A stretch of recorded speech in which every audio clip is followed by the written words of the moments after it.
1945, the Year of Victory, with voices from the BBC archives. On New Year's Eve 1944, the Home Service broadcast its traditional end-of-year programme. Called As a Great Year Ends, it celebrated the events of the previous 12 months. D-Day and the invasion of Europe had dominated, followed by the liberation of Rome, Paris and Brussels, and the Russian advances into occupied Eastern Europe. The tone of the programme had been established in a reading by Robert Donat of Tennyson's poem In Memoriam. The toast to the old year was absent friends. As the chimes of Big Ben rang out, the new year was greeted with an upsurge of hope.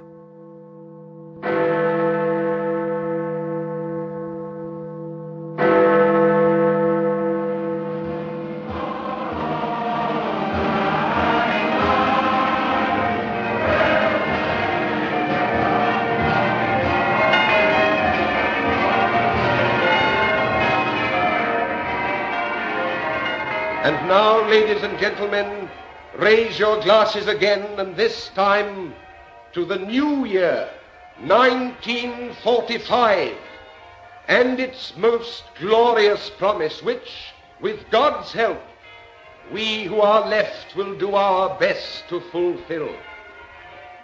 Ladies and gentlemen, 1945!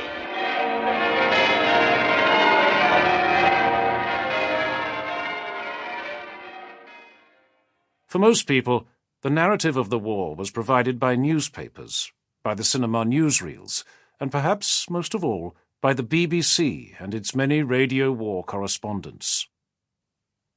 On D-Day, a new programme had begun on the Home Service, War Report, which followed immediately after the 9 o'clock news. This carried on with only one break until the end of the war, and became required listening. Correspondents used mobile midget recorders to get nearer to the front line, creating an immediacy which caught the public imagination. Reporters like Winford Vaughan Thomas, Stanley Maxted, Robert Barr and Richard Dimbleby became familiar and trusted voices. The winter of 1944–45 was one of the most severe for half a century in Europe. As Britain and some of the newly liberated peoples looked forward to a year which might see an end to the war, there was heavy fighting in the Ardennes forest. A German offensive had been launched on December the 16th. Sample complete. Ready to continue?